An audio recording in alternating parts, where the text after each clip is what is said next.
जय हिंद। लोग SME IPO को भी उतना ही प्यार दे रहे हैं जितना मेन बोर्ड आईपीओ को। हालांकि एसएमई आईपीओ के कुछ मिथ्स हैं, वो भी मैं इस वीडियो में क्लियर कर दूंगा कि भाई क्या हम लिस्टिंग डे पर सेल कर सकते हैं। डेफिनेटली यार, आपकी चीजें बिल्कुल सेल करो लिस्टिंग डे पे, कोई टेंशन नहीं है। लिक्विडिटी इश्यूज कितना रहता है देखो, 80-85 टाइम्स के हिसाब से परसेंटेज वाइज बोलूं तो अगर 100 बार आईपीओ लगा तो 80-85 टाइम्स आपको लिक्विडिटी मिलेगी। हाँ, हालांकि एक दो बार अपर सर्किट लोअर सर्किट में भी जाएगा। क्यों? क्योंकि वहां पे लॉट्स में चलता है। मोस्ट इंपॉर्टेंट, लोग पूछते हैं कि जैसे मान लेते 1600 का लॉट है तो क्या मैं आधा बुक कर सकता हूं, 100 share, 200 share, 300 share? Answer is no.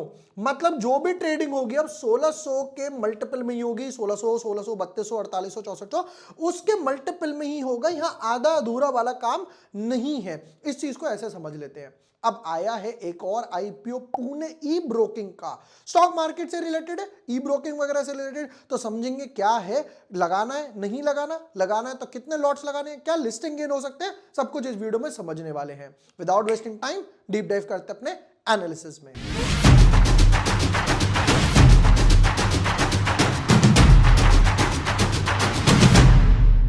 But yes, before moving ahead, अरे अच्छा, hi everyone, my name is बोर वाशनी, I am SEBI registered research analyst. ये वो तकिया कलाम रह गया, अरे वो आदत है यार बोलने की, वो ना बोलते बोलते निकल जाता है। ठीक है, ये प्लैटिनम के, सदफ शिपिंग के, फिर ये हम लोगों ने यहाँ पर मोक्ष ऑर्नामेंट्स भी देखा था। पहले ऊपर गया, थोड़ा सा प्रॉफिट बुकिंग आया मार्केट के साथ। अब यहाँ पर एसएमई लास्ट जो डाला था वो पूर्व फ्लेक्सी पैक डाला था एक हफ्ते पहले, जब आईपीओ ओपन भी नहीं हुआ था तब भी मैंने यहाँ पर ये पहले से ही प्रिडिक्ट कर दिया था कि ये कम से कम 150 गुना होकर ही जाएगा, मिनिमम टू मिनिमम। और देखो हुआ कितना यहां पर, 150 गुना तो अकेले क्यूआईबी वाले ले गए, 421 टाइम्स, 421 गुना, 422 गुना सब्सक्राइब हुआ। अब इसी तरीके से आया है एक और पुणे ई स्टॉक ब्रोकिंग। आज इसके एनालिसिस करने वाले, समझेंगे कि कितना क्या दम है इसमें, क्या दम नहीं है। चलो विदाउट वेस्टिंग टाइम एक काम करते हैं, स्टार्ट करते हैं एनालिसिस से। इनकॉर्पोरेटेड इन 2007, 2008 के बिल्कुल रिसेशन के पहले ही आई थी। ठीक है, पुणे स्टॉक ब्रोकिंग कंपनी क्या क्या देती है? Client broking, where users can invest on trade in shares via platform वगैरह, जैसे हमारे डीमैट अकाउंट वगैरह ओपन करते हैं। डिपॉजिटरी फैसिलिटी भी है इनके पास, डिपॉजिटरी फैसिलिटी, जस्ट 1 मिनट, इसको क्लियर कर देते हैं। नंबर 2, डिपॉजिटरी फैसिलिटी होगी, the company also offers a depository facility to equity trading वगैरह। किन के साथ टाई अप है? सीडीएसएल के साथ टाई अप है। कितने एक्टिव क्लाइंट्स है? 23,000 हैं, अभी तो प्रोबेबली और बढ़ गए होंगे। म्यूचुअल फंड वगैरह ऑफर करते हैं जिन पे इनको कमीशन वगैरह आ जाता रहता होगा। कॉर्पोरेट डिपॉजिट्स हो गए, करेंसी ट्रेडिंग सर्विसेज हो गई, जैसे कि बाकी ब्रोकिंग हाउस है, राइट। कुछ कुछ बड़ी बात नहीं स्टॉक मार्केट वालों के लिए, जैसे एंजल ब्रोकिंग हो गया, मोतीलाल हो गया, ये सब उस तरीके की सर्विस वगैरह ही देते हैं। मोस्ट इंपॉर्टेंट है, बिजनेस कहां तक फैला हुआ है। The company offer it service through web trading, mobile app आजकल सबके पास है। ठीक है, ऑन द गो वगैरह हो गया। आज कंपनी के कितने कस्टमर्स हैं? 60,000 कस्टमर्स हैं कंपनी के अभी तक, 60,000 इंक्लूडिंग ऑथराइज्ड पर्संस, एपी जो होते हैं, जो फ्रेंचाइजी वगैरह लेते हैं ना, जो सब ब्रोकर, वो इंक्लूड करके है। एंड डायरेक्ट कस्टमर्स, और कितनी ब्रांचेस है? 2 ब्रांचेस है, दिल्ली और एक अहमदाबाद में, इनके बाकी चल रहे हैं। ठीक है, कंपनी के 79 इंप्लॉइज हैं, जिसमें इन सबने सबको मिला दिया, सबको मिला दिया, ऊपर से लेकर डायरेक्टर, ये सबको मिला दिया। ठीक है, जरा एक बार टाइमलाइन दिखाओ कि भाई टाइमलाइन किस टाइमलाइन पे लेकर आ रहे हो। तो आईपीओ ओपन हो रहा है 7 मार्च को, 12 मार्च तक आईपीओ रहेगा। थर्सडे को आईपीओ रहेगा 7 मार्च को। 8 मार्च को हर हर Mahadev Shiv ji, no 2G no 3G, only Shiv ji. एक बार कमेंट सेक्शन में लिख देना हर हर महादेव, भगवान का नाम ले लो। 8 मार्च को आईपीओ नहीं लगा सकते क्योंकि छुट्टी है। 9 को छुट्टी रहेगी, 10 को छुट्टी रहेगी, फिर 11, 12 यानी 3 दिन तक के लिए आईपीओ है। 13 मार्च को यहां पर होगा और फिर उसके बाद लिस्टिंग होगी 15 मार्च को। मेरा हैप्पी बर्थडे, उस दिन देखेंगे हैप्पी बर्थडे पे क्या होगा, केक कटेगा या नहीं कटेगा। प्राइस बैंड वगैरह की तरफ आ जाते हैं। 10 रुपए की फेस वैल्यू है, 78 टू 83 है। हमेशा ये वाले बॉक्स या तो मैनुअली फिल कर रहे हो तो 83 डालना, अगर टिक कर रहे हो तो टिक ही कर दो, कंपनी जो डालेगी। 1600 शेयर्स का लॉट है, जो भी हम ऑलरेडी डिस्कस कर रहे थे। 38 करोड़ कंपनी कह रही है मुझे, जहां पे लोग 100 करोड़ मांग रहे हैं, 1500 करोड़ मांग रहे हैं, मुझे सिर्फ 38 करोड़ रुपए चाहिए। और पूरा का पूरा 100% जो है फ्रेश इशू है, यानी सारे पैसे कहां जाएंगे? कंपनी के पास, जो कंपनी यूज कर सकती है। नेक्स्ट पार्ट पर आते हैं जी, शेयर होल्डिंग, ये वो ऑलरेडी देख लिया। तो रिटेल, अच्छा इन्होंने भी 3 कैटेगरी बना ली। ओके, यूजुअली क्या होता है एसएमई आईपीओ में ये सब नहीं होता। रिटेल वालों को 35%, एचएनआई को 15% और क्यूआईबी को 50%, जैसे मेन बोर्ड पे इनका। अब देखिए यहां पर ध्यान से, रिटेल वाला अगर एक लॉट में अप्लाई करता है, क्योंकि 2 लाख से नीचे है तो 1,32,000 की एप्लीकेशन है, उससे ऊपर जाओगे तो HNI कैटेगरी में चला जाएगा। अगर दो एक के बाद एक और बढ़ा तो 2 लाख से ऊपर चली जाएगी, यानी 2 में एप्लीकेशन हो जाएगी। ये जो SME IPO होते हैं उनमें मिनिमम 1,10,000, 1,20,000, 1,30,000 यहां तक जाती है। मेन बोर्ड का सेबी ने बना रखा है कि मैक्सिमम एक लॉट 15,000 तक लेकर आओगे। नेक्स्ट पार्ट पर आते हैं, तो यहां पर प्रमोटर्स वगैरह के नाम लिखे हुए हैं। अभी तक 72% है। लास्ट टू लास्ट कंपनी कह रही है कि हम अपने पास 51% रखेंगे।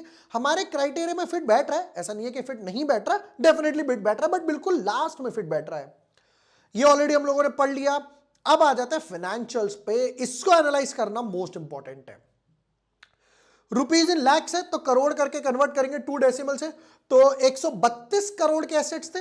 एक अच्छा खासा जंप आया 163 करोड़, हल्का सा ड्रॉप आया, देखो यहां पे ड्रॉप आया 158 करोड़ के एसेट्स हो गए, 5 करोड़ के एसेट्स गायब हो गए और वापस से बढ़ गया 222 करोड़। तो यहां से यहां तक तो एक अच्छी खासी जंप लग रही है, जबकि ये 2021 से है, 2021 से। ठीक है, रेवेन्यू की बात करते हैं, यानी सेल्स 34 करोड़ की सेल, अच्छा खासा एक 25% 30% के आसपास जंप आया, 40 करोड़। सेल्स भी गिरी, एसेट्स भी गिरे, सेल्स भी गिरी, 40 करोड़ और अभी 30 करोड़ है। हाफ ईयर में तो ऑलमोस्ट हो जाएगी लेट से 60 करोड़ के आसपास। तो सेल्स में इस टाइम पे 50% जंप आ सकता है।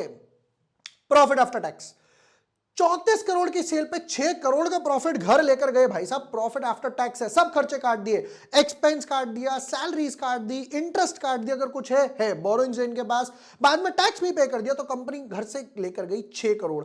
6 करोड़ का हो गया 10 करोड़, यानी ऑलमोस्ट 25% के आसपास मार्जिन मैनेज करके चल रही है।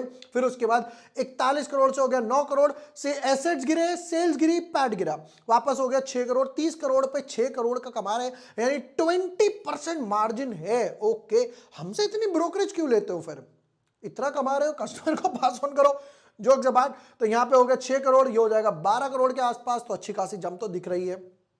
रिजर्व्स और बोरोइंग्स पर नजर मारते हैं, क्या चल रहा है।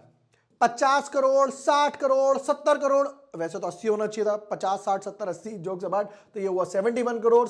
फिर बोरोइंग्स की तरफ आते हैं, 11 करोड़ की बोरोइंग्स थी, बढ़ के हो गई 16 करोड़, बढ़ के हो गई 18 करोड़, बढ़ के हो गई डाउन होके आधी 8 करोड़ के आसपास। ये पॉजिटिव इंपैक्ट है, इसने दिल जीत लिया। यहां पर एक दिल बना देता हूं, इसने दिल जीत लिया। क्यों? बोरोइंग्स रिड्यूस कर दी, जिसकी वजह से पैट बढ़ रहा है, ये पॉजिटिव इंपैक्ट है। इसको देख के तो मैं डेफिनेटली लगाने वाला हूं। और देख लेते हैं जरा, return on equity 7%, return on capital employed 8, return on net worth 7, price to book value 0.7, PAT margin 22। ठीक है, अब देख लेते हैं किस लिए पैसा उठा रहे हैं। To meet working capital requirements, general corporate purpose. ठीक है, मतलब इनका ज्यादा कुछ इंपैक्ट समझ नहीं आ रहा। मतलब ये लोग कह रहे हैं हमें पैट, हमें बोरिंग्स वगैरह नहीं उतारनी है, कोई प्रॉब्लम नहीं है, मत उतारो, आपका मन। कंपनी कह रही है कि यहां पर हम लोग चाहिए सिर्फ 38 करोड़ रुपए over subscription listing gain. Definitely हमारी फील्ड की कंपनी है, एसेट्स ग्रो कर रहे हैं, रेवेन्यू ग्रो कर रहा है, पैट ग्रो कर रहा है। मोस्ट इंपॉर्टेंट, जैसे मैंने दिल बनाया कि बोरिंग्स रिड्यूस हुई है, ये तो समझ आ गया, मजा आ गया इस चीज को लेकर।